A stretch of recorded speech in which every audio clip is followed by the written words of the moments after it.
For thousands of years, humanity has looked to the skies with wonder. Our ancestors carved their questions into stone, painted them into caves, and passed them down in sacred texts. Who are we? Where did we come from? And why, at the dawn of history, did civilization appear so suddenly, fully formed, with writing, mathematics, agriculture, astronomy? The Sumerians, the world's first known civilization, told us their answer. They were taught by beings from the stars. They called them the Anunnaki, shining ones, sky gods, lords of heaven and earth. From Mesopotamia to Egypt, from India to Mesoamerica, the story repeats. Powerful beings descended from the heavens, shaped humanity, and ruled as gods. Modern scholars dismiss these accounts as myth. But what if they are not myths at all? What if they are memories? Records of a time when humans and gods walked side by side. Now, an unprecedented testimony. A being who claims to be neither fully human nor fully other. A living hybrid between mankind and the Anunnaki. Their words are dangerous. Their presence unsettling. But their story may unlock the greatest secret of all. The truth about humanity's origin. Welcome. Thank you for sitting with me today. Thank you for inviting me. You've told me that you are not fully human. Who are you, really? My father was a man, flesh of earth, born as countless generations before him.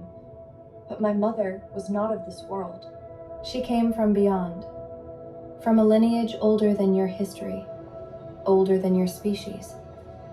A lineage humanity remembers in fragments, in myths and holy texts, in whispers of gods who descended from the heavens. You call them the Anunnaki. In Sumer, they were the Shining Ones. In Egypt, they were the Neteru. In Greece, the Olympians. In the Bible, they became the Watchers, the Elohim. Different names, the same presence, the same bloodline. That blood flows in me, half human, half other. A hybrid. Not by accident, but by design. I was not born, I was engineered. You see, the Anunnaki did not just shape humanity once in the distant past. They continue. They splice, they breed, they weave their genetics into yours. To them, DNA is clay, and life is their canvas. I am one of the results of that craft. What does it mean to live as such? It means I do not belong fully to either world. I am a bridge. To humans, I am different, unsettling, a stranger even among family. To the Anunnaki, I am incomplete, a tool, an experiment. But I carry their memories, not as stories told to me, but as echoes within my blood. I remember places I have never seen, skies I have never walked under. I recall knowledge I never studied. These fragments are not dreams. They are inherited memory, genetic whispers passed down through lineage. The Anunnaki are not gone. They never left. They have remained hidden, influencing from shadows, guiding from behind curtains of power. Kings, emperors, priests, presidents, they have all been touched by their hand. Bloodlines preserved, dynasties guarded, religions sculpted. I exist as proof, not myth, not allegory. Flesh and blood. A living reminder that the gods of old still walk among you. In the 19th century, archaeologists unearthed the Royal Library of Ashurbanipal in Nineveh. Buried for millennia, over 30,000 cuneiform tablets were discovered. Among them were stories older than Genesis, accounts of the Anunnaki. They spoke of gods descending from a distant world, a place called Nibiru. They spoke of the creation of mankind, not by chance, but by design. The tablets described humanity as workers, bred to serve the gods. Mainstream scholars dismissed these writings as mythology. But what if they were history, recorded in clay? Where did your mother come from? Where exactly in the heavens? She came from Nibiru. You think of planets as neat spheres orbiting the sun in regular cycles. Earth, Mars, Jupiter. But Nibiru is different. It is a rogue world, an exile, wandering in a vast, tilted orbit that stretches deep into the cold beyond Pluto. Its cycle is long, thousands of your years. Most of the time, it hides in darkness. But when it swings inward, past Saturn, past Jupiter, toward Earth, history changes. It is a colossal world, with mass great enough to disturb planets as it passes. Its atmosphere is thick with dust, painting its skies crimson. Gravity presses down with relentless force, shaping its people into towering forms, giants by your measure. I carry memories of it, not as imagination, but as flashes etched into my blood. I see vast auroras that ripple across the horizon, curtains of red and green light that last for days. I recall cities built not from stone, but from alloys that are alive, walls that shift like muscle, towers that hum as if breathing. They respond to thought, obeying their inhabitants. And above those cities drift ships, vast arcs, larger than mountains, part machine, part organism. They are not constructed as your machines are. They are grown. Living vessels that heal, adapt, even learn. They slip between dimensions as easily as you move between rooms. When Nibiru approaches Earth, cataclysms follow. Tides rise, volcanoes awaken, magnetic fields tremble. Entire civilizations crumble. Your ancestors recorded these as divine punishments.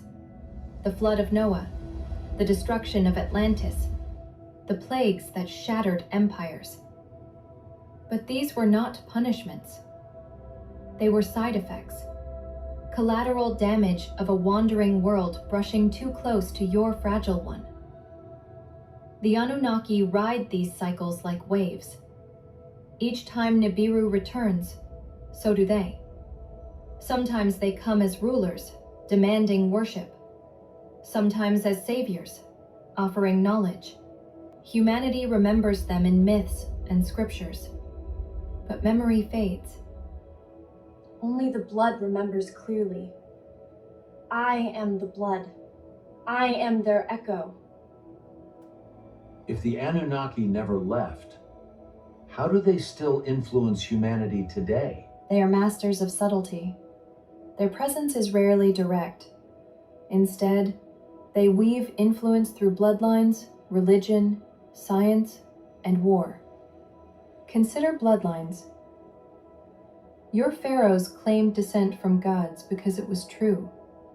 European dynasties intermarried obsessively, not only to protect wealth and power, but to preserve blood. Even now, leaders are chosen not merely by politics, but by lineage. Few know it, but many rulers carry the whisper of Anunnaki heritage. Religion is their second tool. They crafted themselves into deities, angels, demons. They gave commandments through prophets, demanded temples, sacrifices, obedience. But worship is not symbolic, it is energetic. The emotions of fear, awe, devotion, they radiate as frequencies, and those frequencies can be harvested.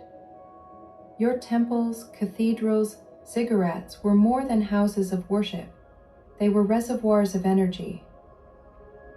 Science is another leash. The greatest leaps in human knowledge rarely come gradually. Fire, metallurgy, nuclear energy, genetics, quantum theory. These appear as sparks, as if whispered into the minds of chosen individuals.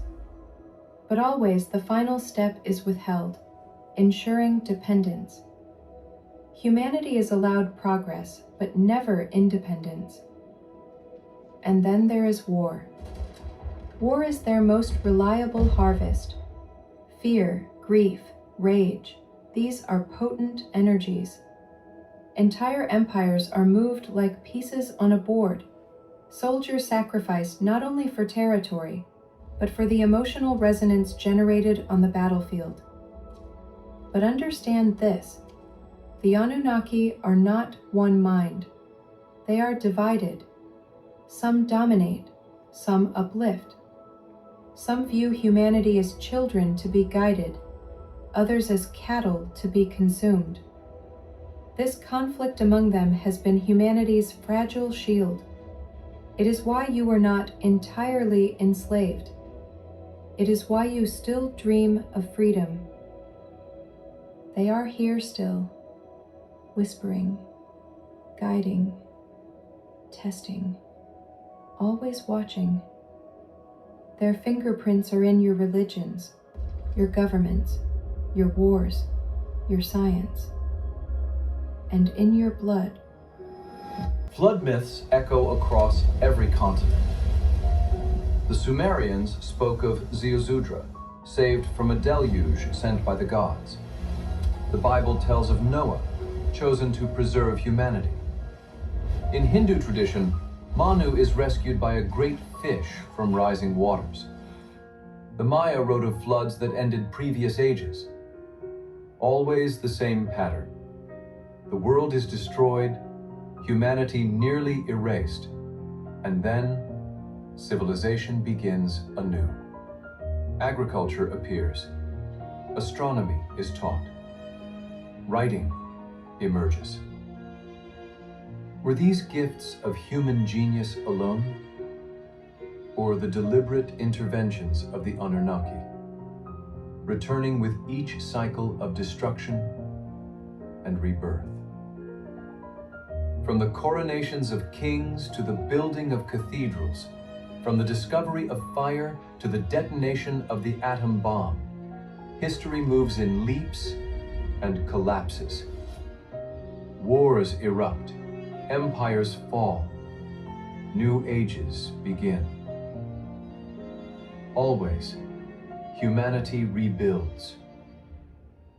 Wiser, yet curiously guided, as if pushed by unseen hands. Are these the random tides of history, or are they orchestrated? The testimony we hear suggests that behind every empire, every throne, every sacred text stands the influence of the Anunnaki. You call yourself a hybrid. What does that mean exactly? What kinds of experiments are the Anunnaki conducting with humans? To the Anunnaki, DNA is clay. It is not sacred to them, not untouchable. It is malleable, a resource to be shaped. When they first arrived, they found hominids, primitive, intelligent in their way, but not advanced enough to serve. So they altered them. They spliced their own genetics into the bodies of early humans, blending strength with obedience, intelligence with limitation. The result was a worker species, Homo sapiens. Humanity was never an accident of nature. You were designed. But that was only the beginning. The experiments never ceased. Generation after generation, they refine. Some hybrids are indistinguishable from humans, except for subtle differences. Eyes that reflect too much light, voices that sway hearts, minds that bend probability. They walk among you as leaders, inventors, artists, prophets. They guide society while appearing human. Others are grotesque, bodies that could not carry the code. They lie hidden in underground vaults, discarded, studied, mourned only as failed vessels. I was engineered for perception. I see beyond the visible spectrum, into ultraviolet and infrared. I hear frequencies you do not. At times, I know things I was never taught, memories carried not by experience but by blood. I can disrupt electronics simply by walking near them when emotions run high. These are fragments of Anunnaki inheritance, stitched into me, but it is not a gift. It is a fracture. I do not belong fully to Earth, nor fully to the stars. To humans, I am alien. To the Anunnaki, I am incomplete. We hybrids live in exile, carrying knowledge but never belonging. And yet the experiments continue. In hidden facilities, deep beneath mountains and seas, hybrids are bred. Some are children of volunteers.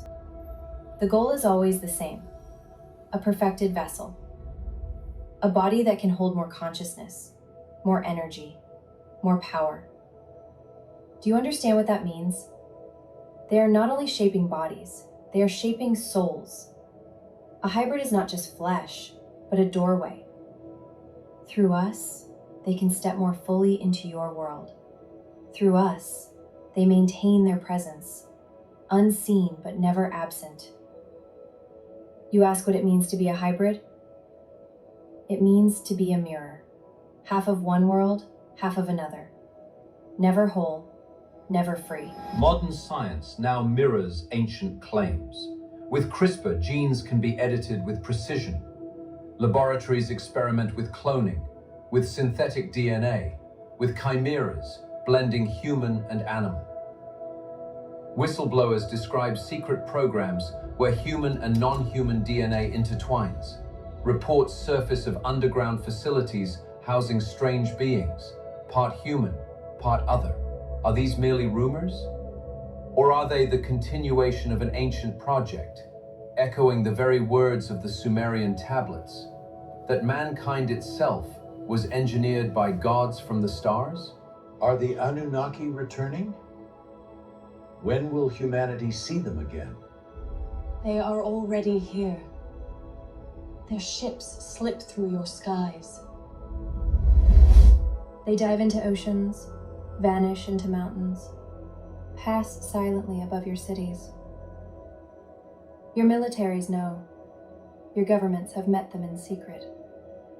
Agreements have been made, technologies exchanged, truths buried. But the true return, the undeniable return, comes with Nibiru. When that wandering world draws near again, Earth will tremble. They will appear. They will descend not as conquerors, but as saviors. They will offer technology that heals the sick overnight, machines that produce endless food, energy without cost, weapons that end all wars. They will dangle immortality itself, and humanity, desperate and broken, will welcome them as gods once more. But every gift conceals a chain. Immortality will demand obedience. Food will demand surrender. Energy will demand allegiance. This has happened before. Each cycle of Nibiru's passing reshaped your world. Civilizations rose with Anunnaki guidance, then fell in fire or flood. Always the same pattern: destruction, salvation, domination. The next cycle approaches. I cannot give you the date, but the signs are already here. Strange lights in skies, unexplained sounds in oceans, governments preparing for crises they do not explain. When they reveal themselves openly, it will be too late to question. That is why I speak, so you may see the saviors for what they are. Not gods, not angels, but kin with an agenda. And every agenda demands a price.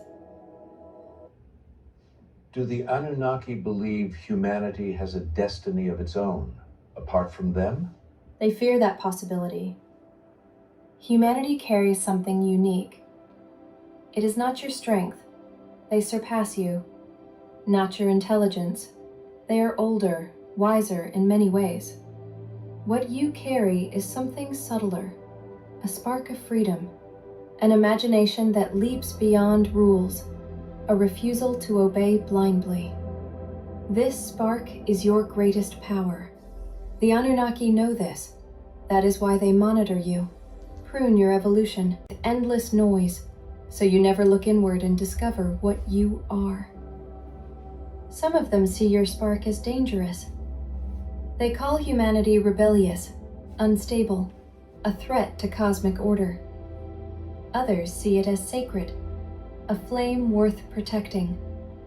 A few even believe humanity may one day rise beyond them, that the student may surpass the teacher.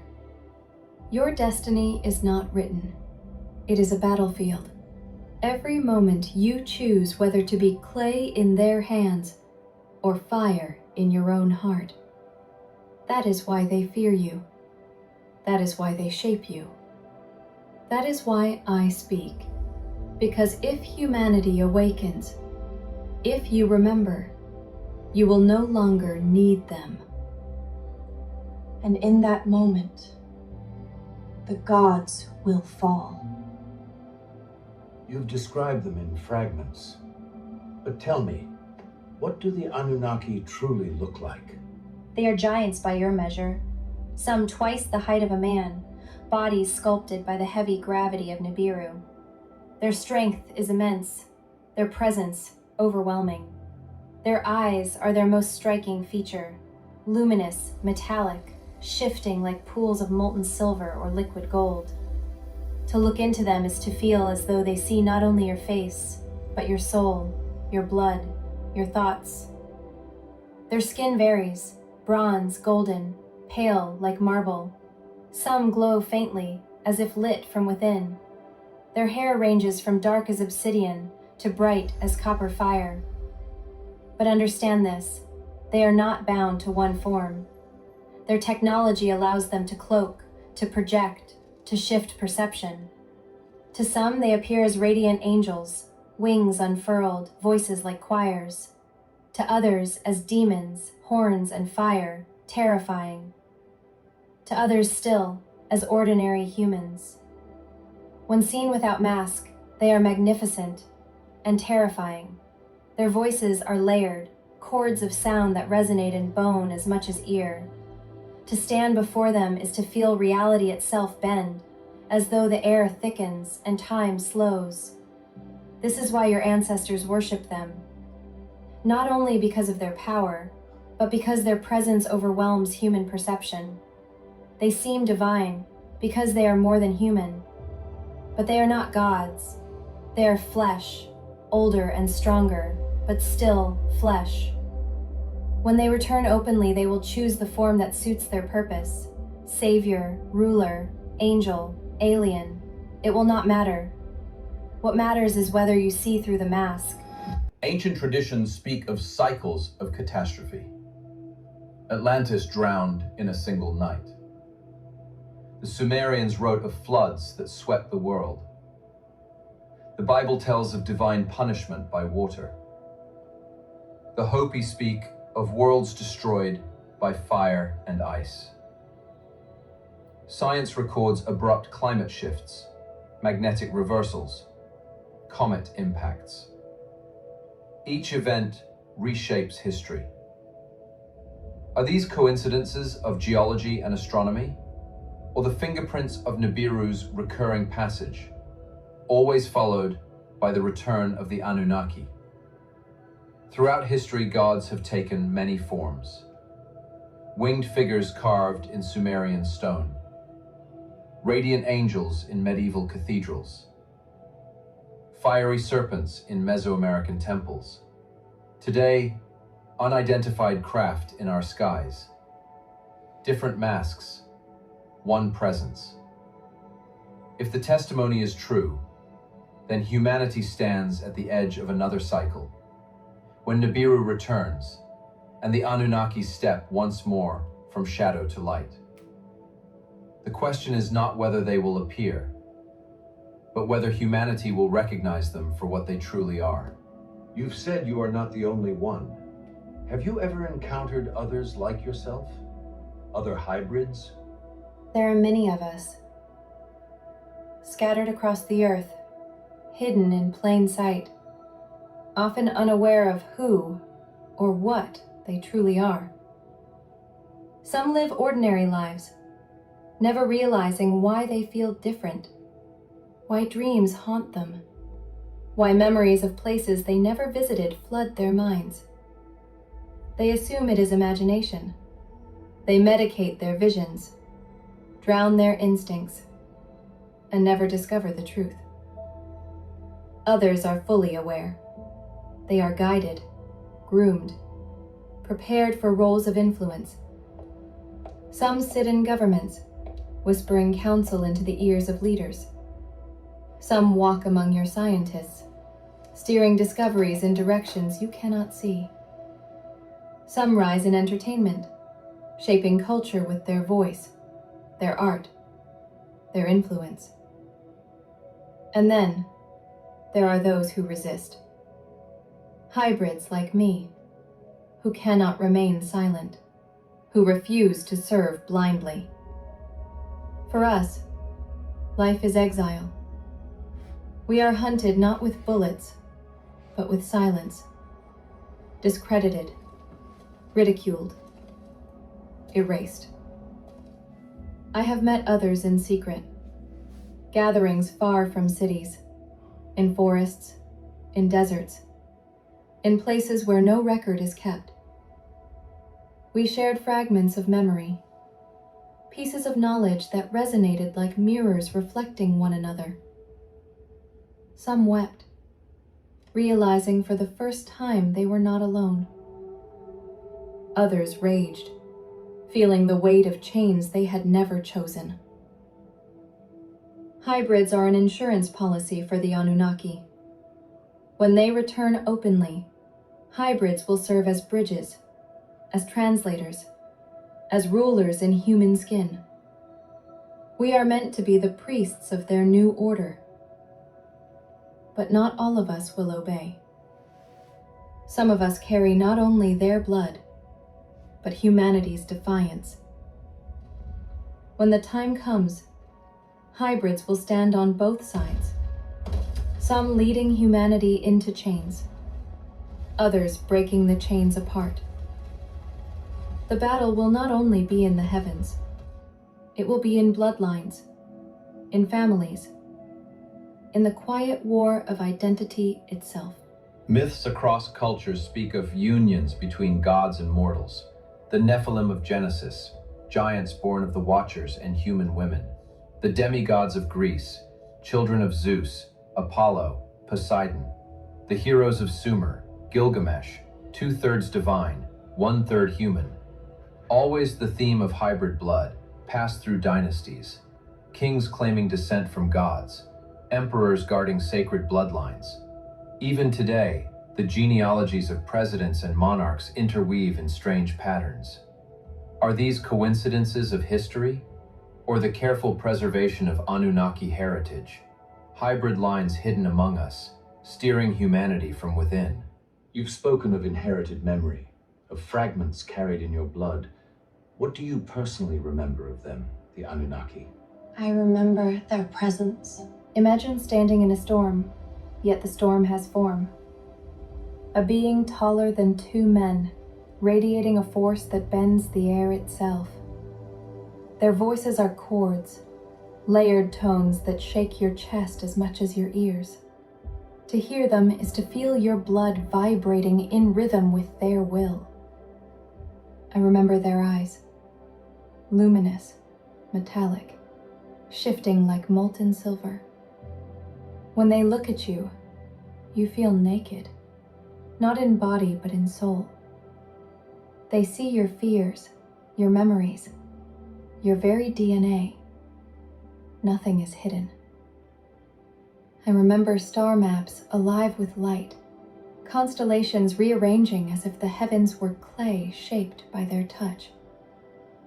I remember chambers where the walls pulsed like a heartbeat, where light flowed like rivers through veins in living metal. I remember being told, "You are the bridge. You are the experiment. You are both the question and the answer." Those words echo still, but I also remember their coldness. Some looked at us with affection, as caretakers might regard fragile pets. Others with indifference, as scientists regard their instruments. Teachers and tyrants, saviors and parasites. To encounter them is to confront contradiction itself. These are not dreams. They are not fantasies. They are scars in memory, written into my very being. I live with them every day. If everything you've shared is true, what is your final warning to humanity?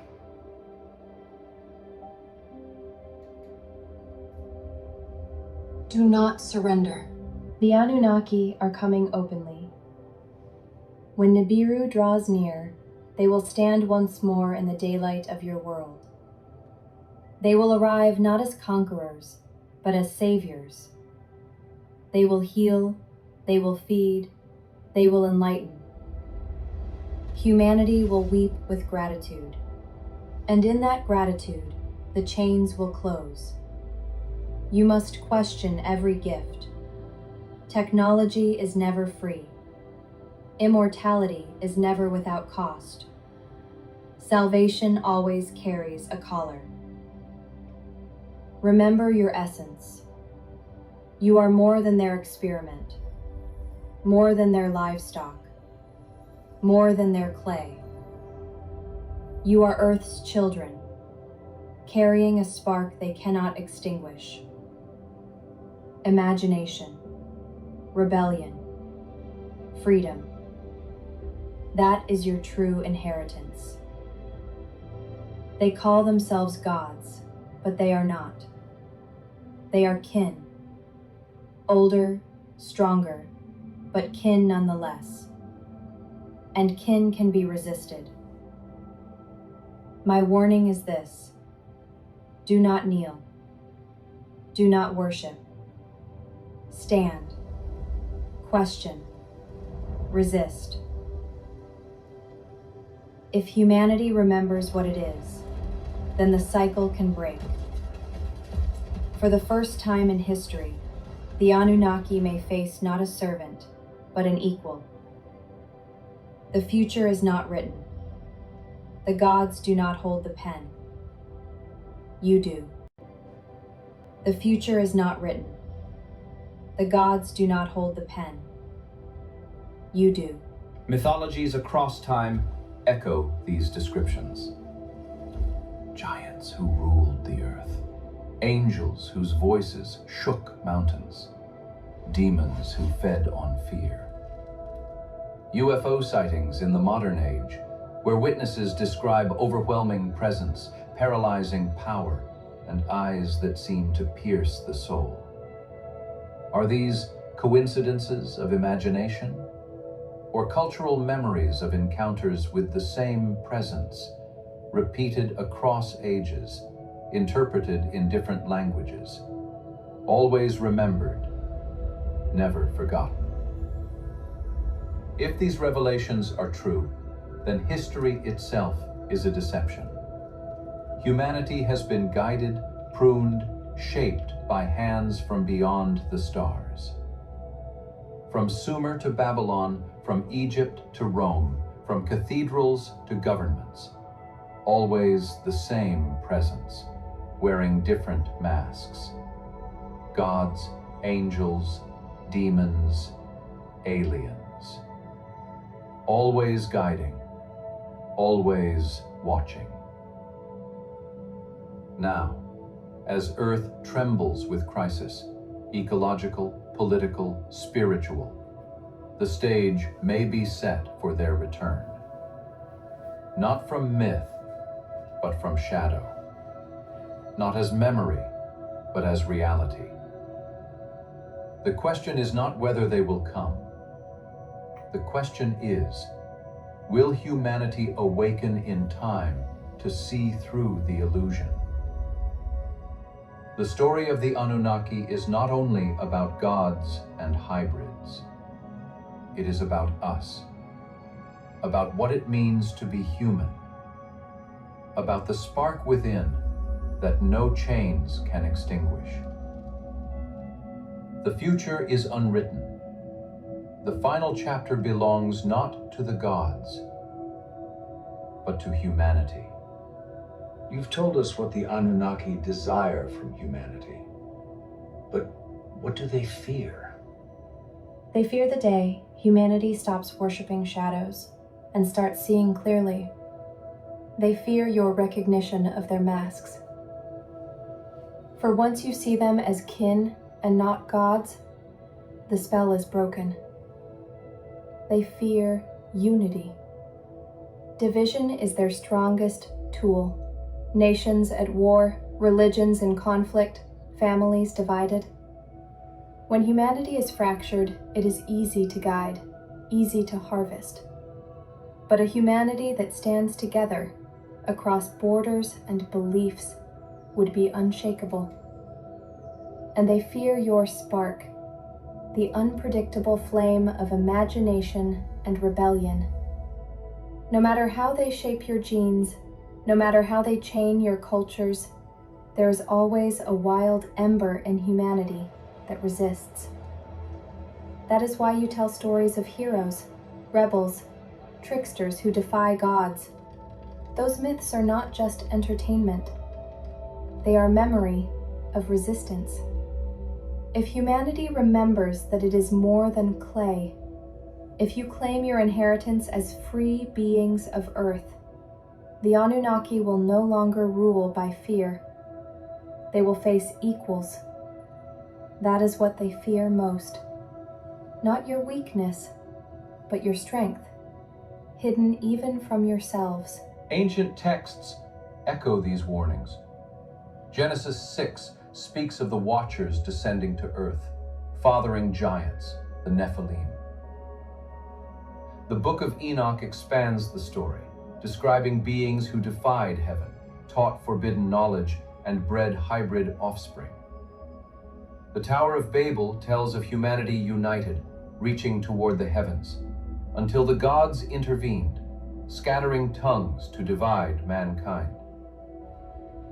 Was this punishment for pride, or fear of what humanity might achieve together? From clay tablets to holy scripture, the message persists. The gods interfere when humanity grows too strong, too united, too awakened. Could these be memories of the same beings the hybrid warns us about today? You've spoken much about the Anunnaki and about humanity, but what about the Earth itself? Does this planet have a role in this story? Earth is not just a stage. Earth is a being. The Anunnaki call it a resource, a laboratory, a farm. But it is more. It has consciousness. It has memory. It breathes through forests. It pulses through oceans. It dreams through mountains. The Anunnaki exploit it, mining gold, siphoning energy, bending its fields. They scar it with wars, poison it with greed. Yet Earth endures. It heals. It adapts. It resists in its own way. That spark you carry as humans, that defiance, that imagination, it is born of Earth as much as of stars.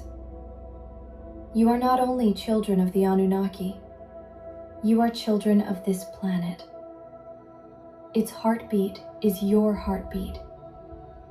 When the cycle turns again, Earth itself will decide. It may shake off both humans and gods alike, or it may rise with you if you remember your bond. Never forget, you are not only hybrids of blood, you are hybrids of soil and sky. If you honor Earth, if you listen, it will stand with you. And with Earth on your side, no power in the heavens can chain you. You've given warnings. But if you could leave humanity with one vision of the future, what would it be? I see two paths. In one, humanity kneels. The Anunnaki descend in brilliance. They bring wonders. Diseases vanish. Hunger ends. Technology dazzles. And humanity, weary of struggle, bows in gratitude. Chains are clasped with golden clasps. Smiles hide servitude. You live long, but not free. You prosper, but not your own way. That is one future. In the other, humanity awakens. You question every gift. You stand as equals, not servants. You remember your inheritance, not from gods, but from Earth itself. You see the masks for what they are. You resist the chains, no matter how golden. In that future, humanity does not kneel. It rises. I see fire in your skies, waters rising, nations trembling. I see hybrids torn between loyalties, some betraying, some resisting. I see Anunnaki divided, some demanding obedience, others whispering hope. But most of all, I see choice. The future is not carved in stone. It is carved in courage. If you stand together, if you remember, you can break the cycle that has bound you since the dawn of civilization. My prophecy is not doom. It is warning. My vision is not despair. It is possibility. The Anunnaki are powerful, but power is not destiny. Destiny is choice, and choice is yours. From the clay of Mesopotamia to the silicon of modern science, humanity's story has always been entwined with the gods. The hybrid's testimony challenges us to ask, are we children of the stars or prisoners of them? The myths of the past, the scriptures of faith, the anomalies of archaeology, the mysteries of the skies, all may be fragments of one truth, that we were shaped, guided, and controlled by beings who walked among us. But if the hybrid is right, the final chapter has not been written. Humanity still holds the pen. The gods may return. The question is, will we bow